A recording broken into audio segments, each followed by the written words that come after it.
Bună ziua frumoșii mei berbeci! Bine ați venit, dragii mei! Astăzi facem etalarea despre provocarea și surpriza lunii august 2024 pentru toți cei care aveți soare, luna, ascendent sau Venus în berbec. Bineînțeles, începem cu provocarea și apoi vom vorbi despre surpriză și cărțile care vor acompania acea surpriză.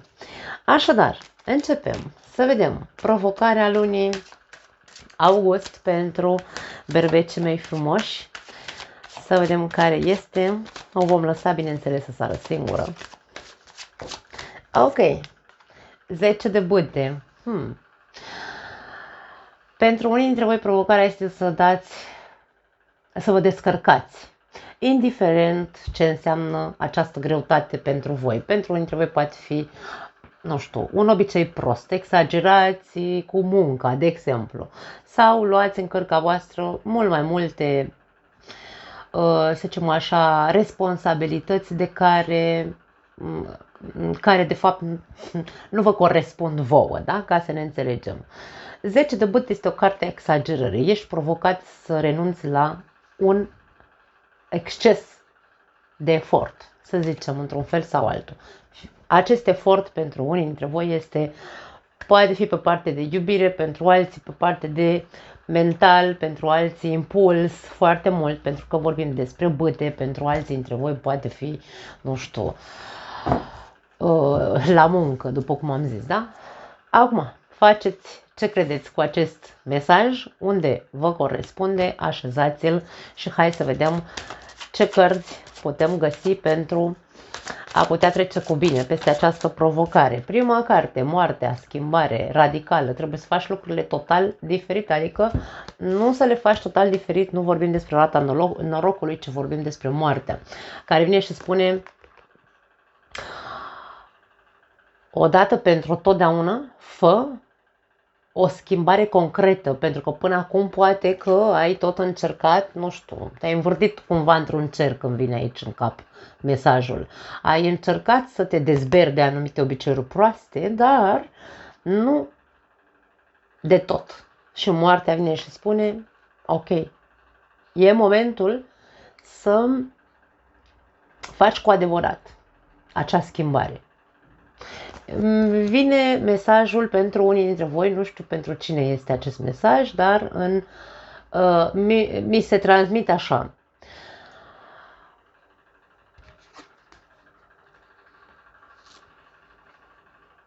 Până nu îngropi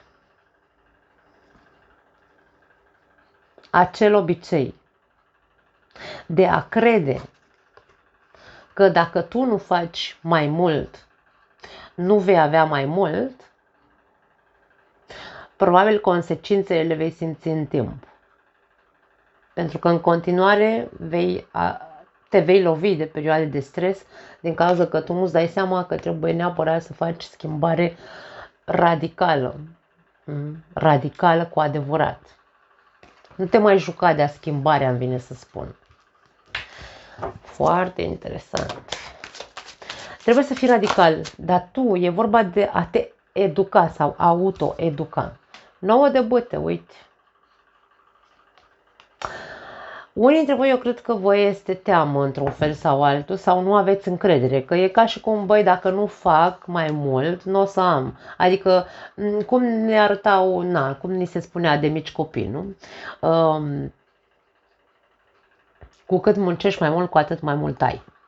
Da? Deci despre asta e vorba aici. Moartea vine și spune, nu are nimic de văzut. Excesul și părerea ta este doar, vine să spun, doar o păcăleală. Noul de bâte este o carte a neîncrederii și este o carte a puterii în același timp. Dacă tu crezi că nu vei avea mai mult dacă nu faci mai mult, da? Neîncrederea despre care vorbeam, ca energie de putere, noule de bâte este ca și cum ți se spune, tu poți să te dezberi de obiceiurile proaste pe care le ai în mintea ta, da? Dar trebuie să te autoeduci. Nu merge altfel, berbecule. E clar, nu merge altfel. trebuie să crezi în tine că tu vei putea. Este încrederea față de tine. Indiferent cât îți este de greu să renunți la acest exces, educă-te și ai să vezi, de fapt, probabil, alte rezultate. Hai să vedem încă două cărți pentru voi. Foarte interesant. Pași de monede. Ok, hai să mai vedem încă o carte. Pajul de monede este practicantul, pardon, da, iar îmi inventez cuvinte. Și pajul de spade. Deci aici avem, e ca și cum tu trebuie această, hai să spunem, schimbare radicală pe care tu trebuie să o faci este în felul în care tu faci lucrurile sau în felul în care tu ai făcut lucrurile până acum. Că dacă nu fac mai mult, nu o să am mai mult. Da? Greșit, mentalitate greșită. Aici este vorba despre a-ți schimba mentalitatea, a te renova în așa fel încât să devii propriul tău maestru în a face lucrurile într-un mod inteligent. Da? Deci îmi folosesc inteligența, informațiile și pun în practică. Pun în practică să văd. Chiar pe bune fac, o să am mai mult dacă continui să exagerez sau încerc să fac, nu zic să treci de la o extremă la alta, atenție, da? Deci nu vreau să fiu înțeleasă greșit. Nu de la o extremă la alta, de la făcut, nu știu, muncit 15 ore pe zi, de exemplu, la muncit 3 ore pe zi. Nu despre asta vorbim. Vorbim despre o altă manieră de a depune aceste eforturi pe care le depui, să le depui într-un mod inteligent, încât să fii mult mai productiv, de fapt. Despre asta e vorba. Nu știu dacă e vorba despre muncă neapărat. Pentru că și în iubire, dacă tu iei asupra ta, da? În relația ta, iei asupra ta, să faci tu, să, nu știu, tu casă, tu copii, tu mâncare, tu cumpărături, tu sex, tu încerci să-ți seduci partenerul, habar n-am, toate astea sunt aici, da? Ca vreau să mă înțelegeți. Și dacă tu crezi că cu cât faci mai mult pentru partenerul de viață, vei primi sau vei avea mult mai multă satisfacție în relația ta, greșit. Moartea spune nu. Niciun exces nu e bun. Fă lucrurile într-un mod inteligent. Da? Fă astăzi puțin pentru partenerul tău, mâine puțin, dar altfel, pentru că aici ăsta este învățăcelul și ăsta e practicantul. Învață, de la zero, domne. Pune mâna pe carte. În ale relației, da? Pune mâna pe carte, pune mâna pe internet, că avem informații, slavă Domnului, în ziua de astăzi. În fiecare zi faci câte un lucru mărunt, nu ți se cere să faci asta, pentru că nu vei trăi satisfăcut ever. Despre asta e vorba. Bun, provocarea una foarte, hai să spunem așa, mie îmi place provocarea asta pentru noi. Da. Provocarea este una extraordinar de interesantă pentru berbec. Puneți mâna și faceți treabă. Total diferită față de cum ați făcut până acum. Radical diferită. În mai puțin, cu măsură. Da, cu măsură. Nu în exces. Hai să vedem surpriza. Dacă provocarea e super mișto, hai să vedem surpriza pentru berbeci.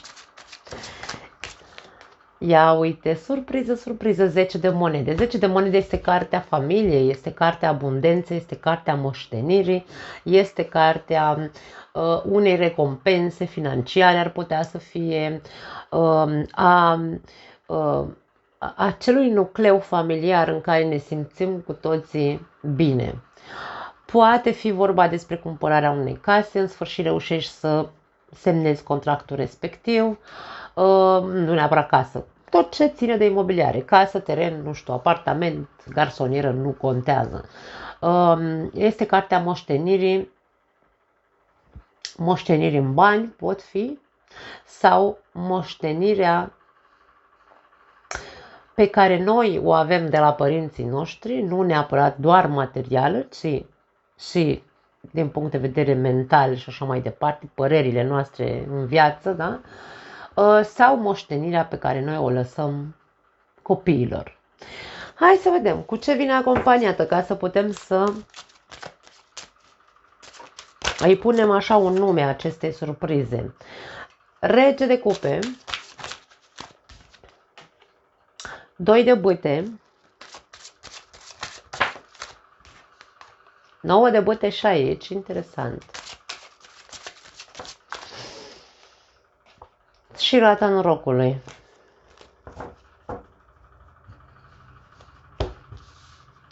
Pentru unii dintre voi poate fi vorba despre surpriza, este despre, da, avem și roata norocului care poate însemna o surpriză.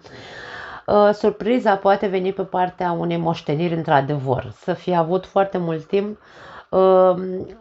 de când dezbateți o moștenire din partea tatălui, îmi vine să spun, sau pe partea paternă, bunic, mă rog, și așa mai departe,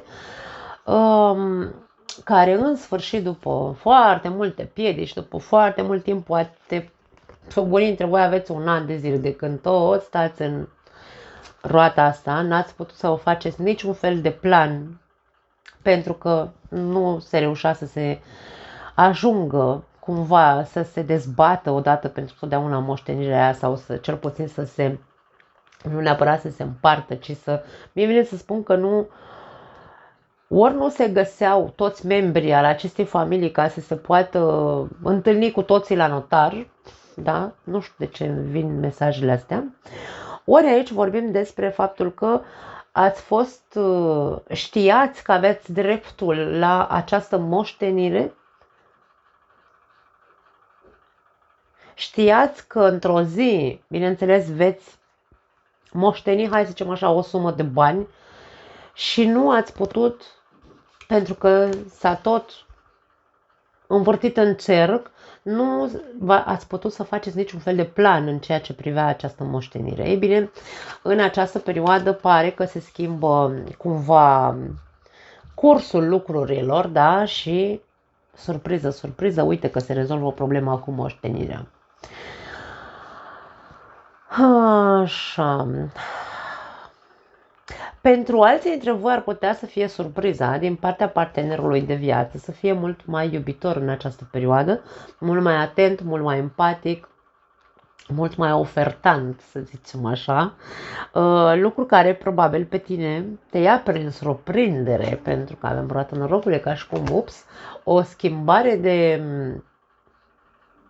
atitudine radicală în ceea ce privește acest partener. Poate fi o perioadă foarte bună de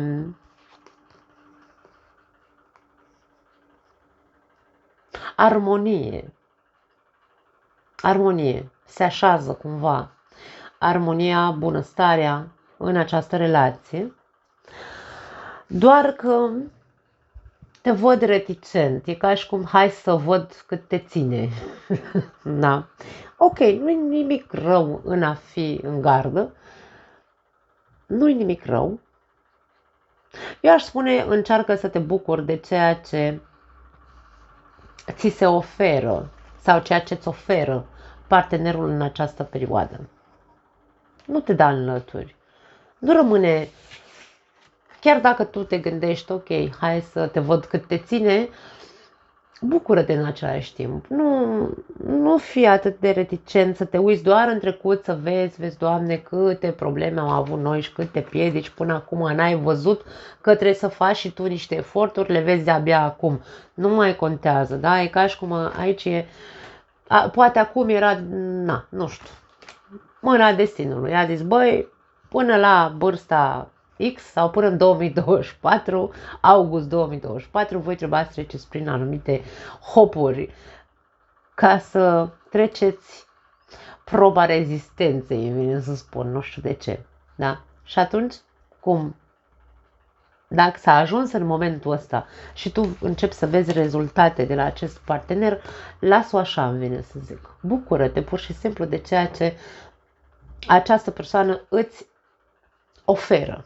Că este doar atenție, că e doar empatie, că e doar, nu știu, poate sunt declarații, da? Chiar dacă e o persoană destul de reticentă din punct de vedere emoțional, nu e atât de deschisă, dă-i, de ce nu, dă-i voie să se comporte așa cum simte în această perioadă. Acceptă-i măreția, pentru că va fi generos aici. Cam asta e, dragii mei. Foarte interesantă luna august pentru voi, nu mai am altceva. O pup, ne vedem data viitoare. Ciao!